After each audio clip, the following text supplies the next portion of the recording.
घर में 5 जहर हैं, पांचों जहर को बाहर निकालो आप। केवल डायबिटीज नहीं, आपके जीवन के सारे रोग खत्म हो जाएंगे। रसोई घर को जो बिगाड़ा है इन लोगों ने, 5 जहर रसोई घर में प्रवेश करा करके बिगाड़ा है।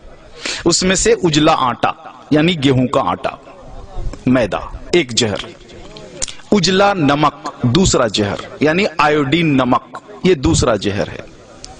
तो गेहूं छोड़ा तो कहां जाना है? बाजरी, जवारी, मकई, मड़ुआ के पास जाना है, जौ के पास जाना है। उजला नमक अगर छोड़ना है तो कहां जाना है? सेंधा नमक पर जाना है, काला नमक पर जाना है, आपके यहां के सांभर झील के नमक पर जाना है। यह शुद्ध नमक है।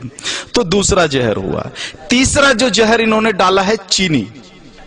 चीनी का पिंड छोड़ो, चीनी बंद कर दो। चीनी की जगह जितनी इच्छा है उतना गुड़ खाओ, भूरा खाओ, खांड खाओ।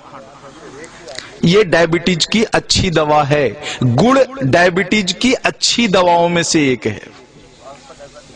हमारे यहां जितने डायबिटीज के मरीजों की चिकित्सा होती है ना, सबको लिख के देता हूं प्रिस्क्रिप्शन पैड पर, प्रतिदिन गुड़ खाओ।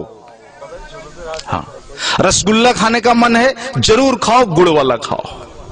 जिलेबी खाने का मन है जरूर खाओ, गुड़ वाली जिलेबी खाओ। बालूशाही खाने का मन है, गुड़ वाली खा लो।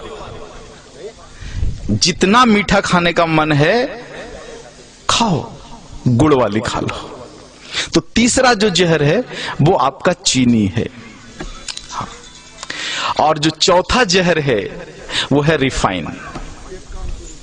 हाँ, इस रिफाइन को बाहर निकालो। ये तेल नहीं है। आर्थराइटिक्स भी सबसे ज्यादा राजस्थान के लोगों को है। आर्थराइटिक्स, घुटने का दर्द, कमर का दर्द, माताओं को तो है ही, 100% राजस्थानी माताओं को है ये। कारण आपने इस शरीर को तेल और घी तो दिया नहीं, तेल के नाम पर रिफाइन दिया और घी के नाम पर बटर ऑयल दिया। कहते हो घी खाते हैं, लेकिन वास्तव में वो बटर ऑयल है, घी नहीं है।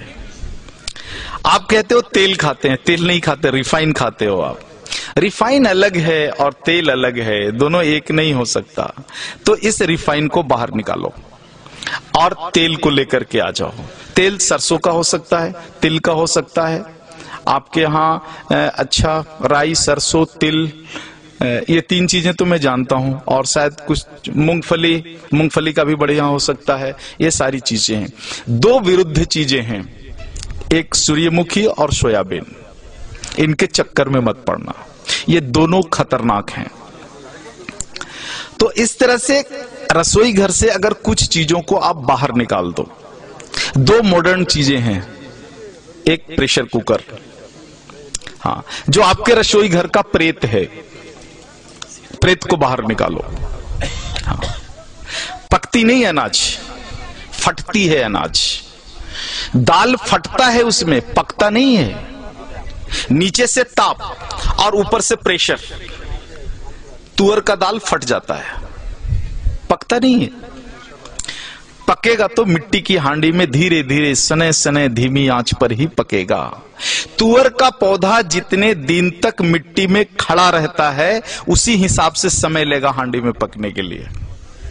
जल्दी कैसे पका लोगे आप? नहीं पका सकते।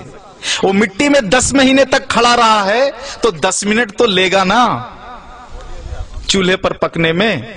आप फटाफट 2 मिनट में पका लोगे, पकता नहीं, फट जाता है। अनाज को, फटा हुआ अनाज खाओगे तो गड़बड़ तो होगी ही, पका हुआ अनाज खाओ।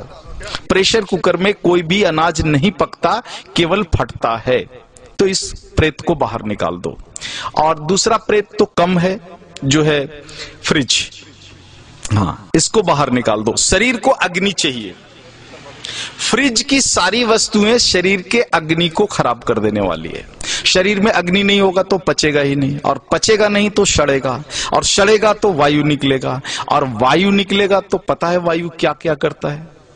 पूरे शरीर में उपद्रव करता है। पैरालिसिस इसी में से आया हुआ है, हार्ट अटैक इसी में से आया हुआ है, ब्रेन हैमरेज इसी में से आया हुआ है। तो ये 2 प्रेत को निकाल दो, और इन वस्तुओं को अगर आप निकाल दो रसोई घर से बाहर, तो बचा हुआ 25% डायबिटीज वहीं खत्म हो जाता है।